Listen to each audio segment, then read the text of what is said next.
आ जाता है जो हुक्मरान तबका है, जिसके पास ताकत है। हुक्मरान तबका और जो है जिसके पास ताकत है, उसकी पहली तरजीह ये है कि वो माशरे के अंदर अपने एहतसाब को और अपनी लूट मार को जारी रखे। अपने एहतसाब को और अपनी लूट मार को जारी रखने के लिए वो माशरे में इन्हताब को रवाज देगा। अदीब और शायर और जो फ़लसफ़ा दान हैं वो अपनी सोच से, अपनी शायरी से, अपने अफसानों से माशरे को जोड़ते हैं। मसलन हम ये नहीं कह सकते, बहुत कम होंगे ऐसे लोग जो कि ऐसे अफसाने लिखें, जो कि ऐसा फ़लसफ़ा तख्लीक़ करें या ऐसी शायरी करें जो कि माशरे के अंदर जो है वो बुराई को, बर्बादी को फ़रोग़ दे या जो है वो क्या कहते हैं इख्तिलाफ़ात को रवाज दे। तो लिहाजा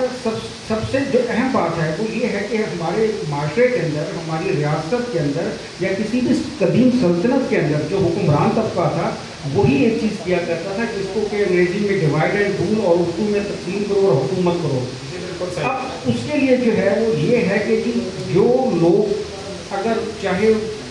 फिल्म हो, चाहे ड्रामा हो, चाहे सोशल मीडिया हो, उस पर अगर खराफात हैं उसके ऊपर कोई पाबंदी नहीं है, लेकिन जहाँ पर आपने कोई ऐसी बात तख्लीक़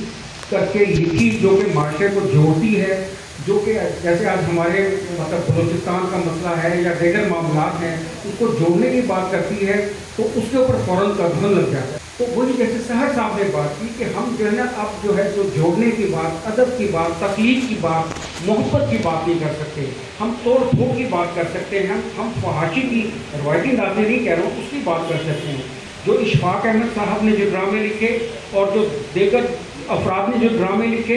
या जो पहले अदब के जो प्रोग्राम होते थे वो अब देखने को नहीं मिलते। अब अगर जो है वो ड्रामा तख्लीक़ हो रहा है तो वो सास बहू का ड्रामा तख्लीक़ हो रहा है, तो लिहाजा माशरे के अंदर गिरावट है, माशरे के अंदर बर्बादी है। तो मैं समझता हूँ कि जो है ना वो माँ की और बाप की तरबियत से, मादर के साथ उनकी तरबियत से ज़्यादा अहम जो है रियासत का किरदार है। रियासत जो है, रियासत में भी जो ताकतवर हुक्मरान तबक़ात हैं उनका किरदार है, वो जानबूझ कर जो है चीज़ों को बिगड़ने और उनको बर्बाद होने और उनमें इन्हताज पैदा होने, उनके अंदर इखलाकी गिरावट को होने को रवाज देते हैं। मैं अपने बच्चे को या अपने किसी भाई को कितनी अच्छी तरबियत क्यों न कर दूँ, लेकिन जब वो माशरे में बाहर निकलेगा जहाँ पर लूट मार और दंगा फसाद, चोरी चकारी, मोबाइल छीनना और इस तरह की चीज़ें हैं, तो उसमें उनका बचाना जो है वो बड़ा मुश्किल काम है। तो मेरा ख्याल ये है कि जो है ना वो माशरे को मजबूत रखने के लिए, उसको संभाला देने के लिए जो है रियासत का बुनियादी किरदार है और हुक्मरानों का बुनियादी किरदार है, जिससे वो बिल्कुल भी जो है वो उसको मतलब अपनाने के लिए तैयार है। बिल्कुल सही है। इस्लाम भाई, आपकी आमद का फ़ायदा उठाऊंगा। अभी हमने जो हमारे मौज़ूआत है उन पे बात की, अब इन मौज़ूआत को हम